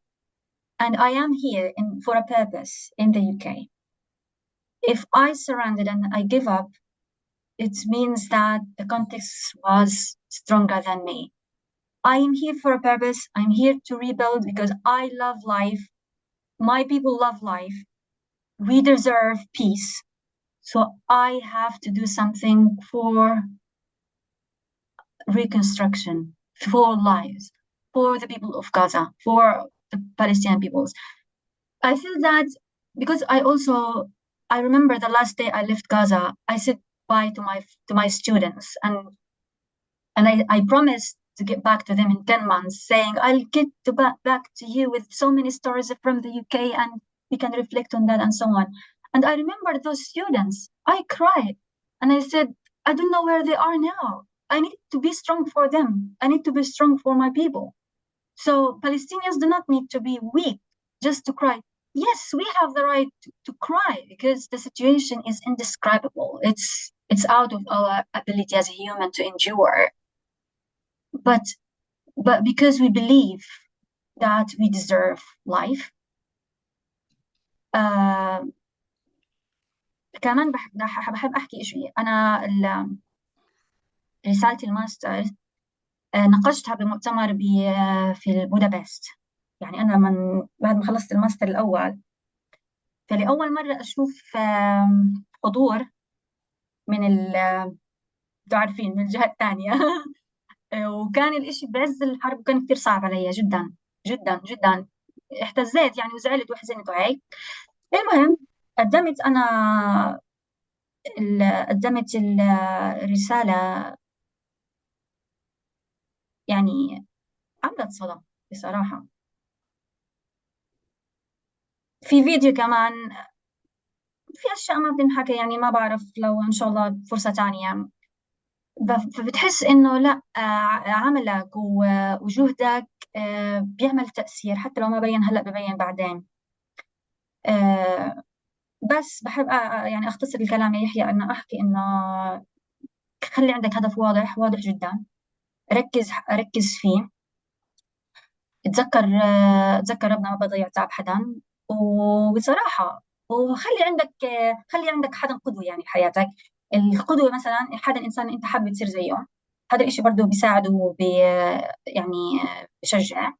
كمان إنه آه آه صحيح، لو ما قدرت تطلب مساعدة، اطلب مساعدة من الجامعة، من الكلية، على الأقل إنك تدردش مع حدا. أنا بغزة ما بتذكر إنه عمري حكيت لحدا عن مشاعري مثلا، أو إنه والله أنا زعلانة من حاجة أو كذا، إلا مثلا لأهلي، لأمي مثلا، لأبوي، لعائلتي. هنا لما لقيت إنه الوضع إنه لا يطاق، يعني الوحدة قاتلة بصراحة في بعض الأحيان صارت، وخاصة لما الناس بيطلعوا بأجازة بالإجازات، كل واحد بيرجع على بلده، تحس حالك إنه قاعد والمدينة بتفضى. فتحس إنه يا الله شو هذا الإشي، كتير صعب، مش سهل. ف احكي مع عائلتك كتير. إذا أنت لك عائلة، اطمن على إخواتك، على أخواتك، احكوا مع بعض دائما. العائلة يعني برضه خف شوي. كنت أنا أتحرج بصراحة أقول يعني أنا عائلتي بوضع يعني مش سهل إن الواحد يحكي معاهم، بس لما احكي لهم يعني ابعث لهم صور شيء، احسهم ينبسطوا. خواتي احيانا يزعلوا يقولوا احنا بايش وانت بايش. انا كنت احس بالذنب يعني، بس يعني ما بعرف، انه بجرب الواحد. خلي عندك اصدقاء. صديق الخير بسهل حياتك يعني. مش كل الاصدقاء اصدقاء، يعني اختار الصديق اللي بيجمع مبادئك وعنده حدود واضحة، يعني مش الصديق اللي ميع الامور، يعني اوكي انه خلص let's take this chance, let's try, لا. الصديق اللي عنده يعني. وبعدين الاصدقاء بيذكروا بعض، يعني الانسان برضه بينسى، يعني هذا حتى صديقك الكويس ممكن تجي لحظه انه مثلا ينسى. اقول لك شغله هنا، في صح انه مجتمع مش مسلم، انه في ناس شوي شوي بتبتعد عن الدين، مش لانه هذا المجتمع بيحكوا لهم ابعدوا عن الدين، او انه بشجعهم يروحوا ضد الاسلام او شيء، لا. بسبب انه ما في اذان عندك، ما بتسمع الاذان مثلا، ما بتسمع انه الناس تقول يلا تعالوا نصلي.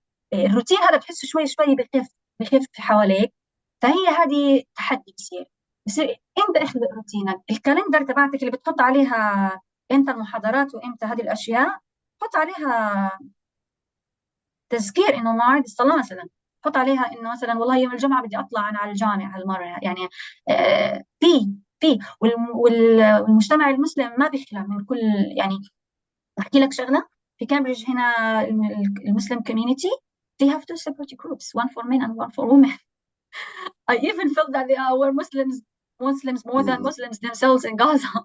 يعني في Yes. ناس في ناس في درم Yes. كان شيء مختلف بصراحة شوي. في درم إنه لا، حسيت إنه لا، الإسلام كان يعني تقريبا هيك بتحسه شكلي أكثر ما إنه يعني إنه عن جد إنه في شاعر. بس أنا بتذكر مثلا واحدة صديقة إلي من الأردن قالت لي إنه هي خلصت بكالوريوس في أمريكا وأجت تدرس هنا ببريطانيا. قالت إنه هي راحت على أمريكا مش محجبة، يعني هي درست البكالوريوس أساسا مش محجبة، لما أجت تخلص راحت اتحجبت وصارت يعني أقرب للدين أكثر. فسألتها طب شو اللي صار يعني؟ سبحان الله. بتقول لي لأنه أنا تعرفت على مسلمات هناك وناس مسلمين شاطرين أكاديميا كتير ومجتهدين ومتدينين، فأنا كنت بفكر إنه بزبطوش الاثنين مع بعض، خاصة بمجتمع إنه هيصير يقول لك أنت كيف هيك وهيك. بتقولي لا، فلما صرت أنا أطلع على هذه النماذج صرت حسيت إنه لا عادي بيصير يعني، وصرت أصاحبهم وأحكي معهم وهيك، فبشجعوا الناس يعني. فمش ما بعرف كيف يحيى. Dalia, we've got a very, Thank you, a very good question. Dalia. Sorry, Dr. Ahmed. Go ahead. No, go ahead. Okay, I'd like to ask to thank Dalia for her impressive, expressive, and sincere words. And I will just say, I remember the first verse of the poem for Mahmoud Darwish, "On this land deserves the life." Really grateful. Thank you, Dalia, for your words and for your storytelling. Thanks, and wish you good luck for that. Thank you. Thank you so much. So before leaving, I could share with you some photos, and I want to keep you. Yeah, and we've got while you show us the photos, Dalia, if you don't mind, Martin was asking you about the scholarship that you've got in the UK, whether you think it is sufficient, or you feel it's not enough because of the living standards, and we all know that life is really expensive and it is increasing in the UK. So is it sufficient? Is it enough? Do you have to work? Okay, I see.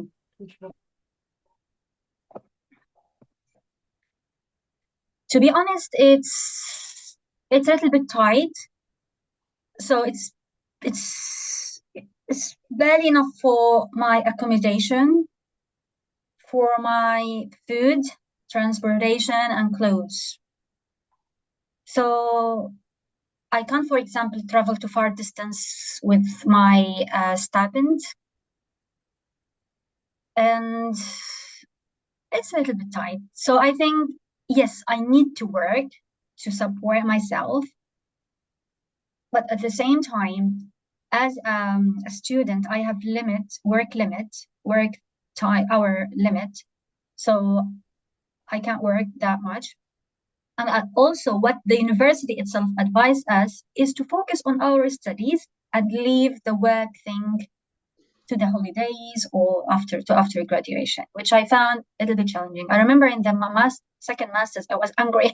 I wanted to find some work because I was doing a second master's, the same degree. I didn't like that, so I wanted to have some work experience. But I get some work experience with my supervisor. I worked with her as a research assistant.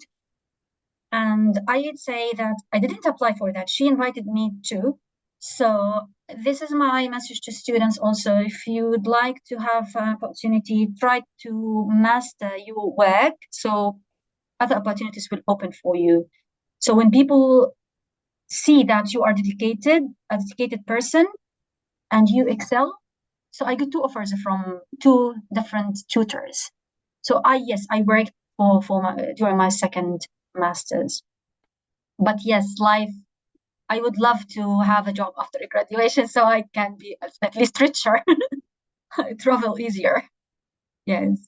Dalia, what is your plan for the future, and what is your advice for those who get the chance to go outside and they feel either to stay overseas or come back to their home country? What is your plan? First, what is your plan for the future? What is your dream? And what is your recommendation and advice? if you get a chance outside, shall you stay, or you prefer to come back to serve in your country? Which direction do you recommend? Okay.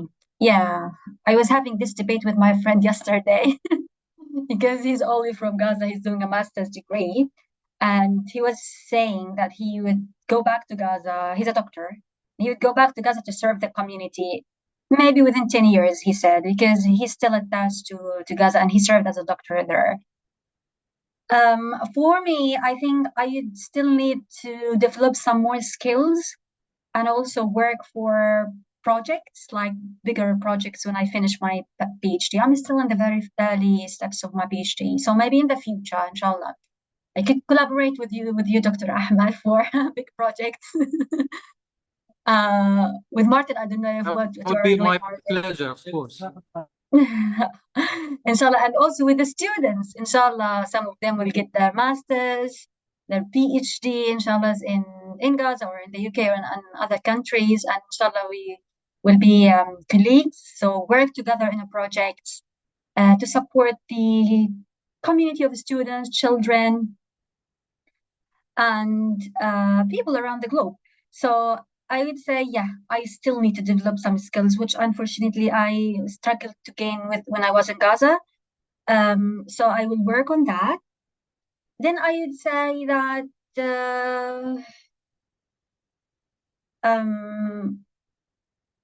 I would say it depends. It differs from one student to another. Some students definitely choose to stay here longer and continue their life, but it's not easy. Life is not easy away from the family and from everything, and you get used to. But also it depends on the opportunities, because sometimes I want to do something, but the opportunities are not there. But I need to be flexible. If this is very changing world, we need to be flexible and have plan A and plan B, okay, and maybe plan C as well. So if I wanted to stay, what I want to do. If I wanted to go back, what I wanted to do, and so on. يعني إن شاء الله خير. فالنصيحة اللي بحب أحكيها للطلاب كمان وبنصح فيها نفسي كمان إنه نبتعد شوية من المايند سيت تبع to be a consumer to be a producer of things. بيذكرونا هنا كمان هم يعني صراحة إشي كتير حلو فيهم. بيذكرونا إنه أنت لو حطيناك في مكتبة تقعد تقرأ كتب وحطيناك كتب تقرأ، القراية أسهل، بس تيجي تكتب الكتابة أصعب. مش إنها يعني صعبة إنها مستحيلة، لا، إنها بدها جهد مجهود، وهي هذا اللي بضل. يعني طلاب جامعة لو كتب بيس، يعني some pieces، وهذه بضلهم كليجاسي، يعني ضل شيء. لو انت رجعت بعد كم سنه وشفت شو كتبت والناس بتقرا وكذا، هذا اللي بضل. قرايتك انت بتستفيد منها وكذا. حول القراءه لكتابه، حاول تكتب. انا بقول لك مش سهل. انا بصراحه ما كتبت ايام الباتشلرز اشياء ونشرتها، لكن ما كنت بعرف يعني بصراحه. بس هلا اوكي sorry. I'll just try to share some photos from Cambridge, because I think where's that? Dr. Ahmed, did I answer the question, you think? Oh, yes, perfectly. Oh, Thank great. you, Dalya. Can you see those photos? Yes. Can you see that? Okay, so this is from the last, what's that? Sorry. Okay, just I'm trying. Okay, sorry, I got confused. Okay. Okay, this is from one of the halls this is the matriculation dinner, where we got together and we had food and we knew each other and said hi and so on. This is with some friends outside. This is a Palestinian friend next to me, and the others are from different countries. Some colleagues here in the library, here in Cambridge, in the river. I love the river. So it's a beautiful city. Here, it's like the dining room where we get our dinners and lunches and so on. This is when I was getting my ice cream. I love the ice cream because it reminds me of Gaza, because I used to get ice cream nearly every week during the weekends. So just go to the beach and grab my ice cream. So I loved it. Doing some rowing. It's the first time to do it. Just being in the and here in front of one of the buildings. I love that. Here in the beach. And that's it. So these are in Cambridge. I can show you quickly some photos from Durham and before Durham. That was in Egypt when I was in my way to the UK. Don't know if it's clear, or maybe I just open this. Okay. Then I was with my friend. Yes, exactly. We don't like that. This is with my friend when we arrived Egypt. We had some ice cream as well. That was just a few days before the war, people. So I was happy. I was smiling here. And that was my passport and getting into the plane. These are on my way to London. A friend took us in his car. And those are my train tickets. It took me a while to learn how to use the train and how to get tickets. So maybe it's a skill you can learn. This is my room in the college and for my master's. I just get a photo of it, my bed and my desk. I love this desk. It's a white one. Yeah, this photo, why I took this photo, because they asked us to take a photo of ourselves for our student card. It was my first day. I didn't know anybody. I just stopped a Chinese girl and I said, could you please take me a photo? I was so embarrassed because I didn't know people around. I just asked a person on the street to come and take me a photo. So you need to take the lead and just ask. This is Durham. I put some photos in Durham. So Durham is really, really beautiful. And this is the place where we get our graduation ceremony. It's called the cathedral. It's like a church, but they do all the graduation ceremonies and big events. So I'll go to it again, inshallah, next month. This is London. This is the red bus. It's popular in London. We don't have red buses in Cambridge and Durham. It's blue here. It's like a university The color. double-decker. Yes, and this is the induction day. This is exciting. I think Dr. Ahmed did something similar, but it was virtual one, or maybe before the war. I remember I saw one of your posts, gathering the student in the induction day. That's really, really helpful. So it was when we came the first day and we learned about the university system. We had some snacks. And I took this photo. It was in the very first days of the master's degree. This mom, my Chinese friends. This is the matriculation where we had our gowns. So it was, when I sent it to my family, they said, okay, why you are wearing this gown in the very early days of the university? I said, no, we haven't graduated yet. It marks the start of the master's. Here is like a job fair, where we get chance to learn about some opportunities. That was useful to get information in general, but it was not helpful for master's students taking a very intensive course. So this is me trying to cook for myself for the first time in the UK. That was challenging because I was trying to find halal chicken.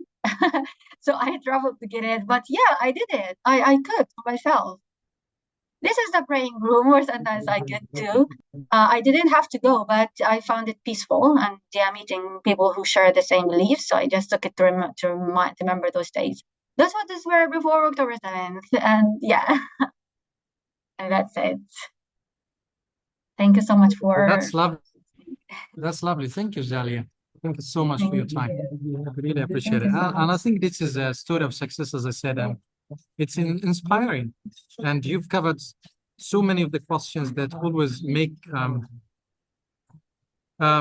someone's life difficult before trying themselves, like stepping into a new stage of life. So thank you so much, Dalya. Before we finish, there was one important question, I think.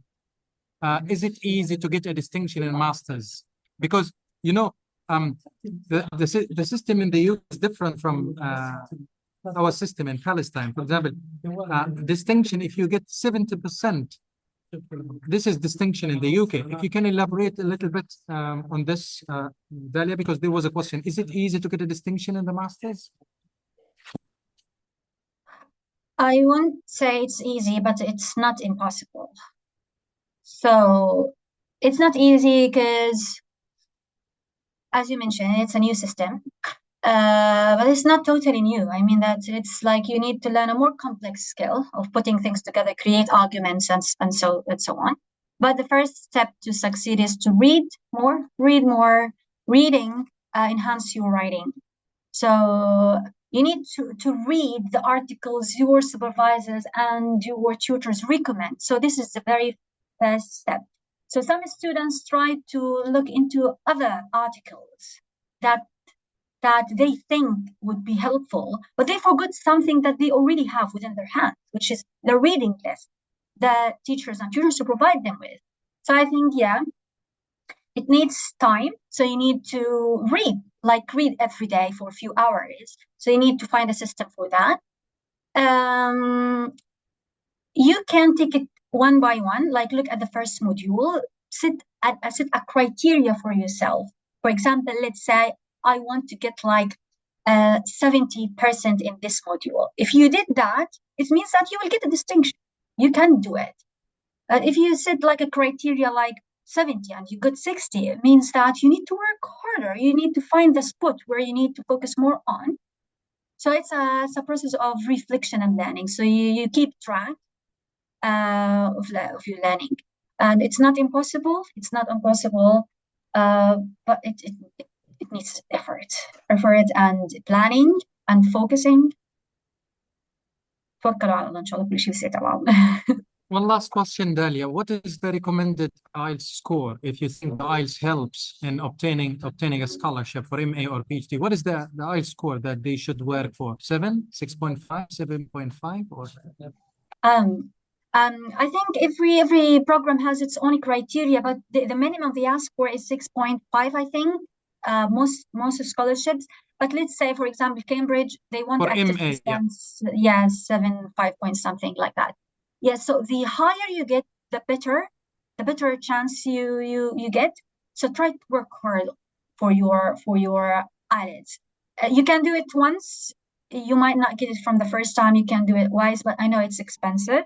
So take your time with your preparation. Take as many mock exams as possible. Do the mock exams yourself. You set the timer. You sit in your place. I don't know how the situation now is with the 10th one. I feel so bad for that. But yes. Try to get the highest score you can. Yeah, work hard for it. Yeah. Thank you very much, Dalya. We really appreciate your time. Thank you so I know much. you have an appointment today, so I'd love to thank you so much, and we look forward to having you again very soon. And we'll keep in touch, inshallah. Thank you, Martin, for joining us. Thank you, everyone, and we'll see you soon. Take care. And, Have a lovely day. Bye-bye. bye-bye. Thank you.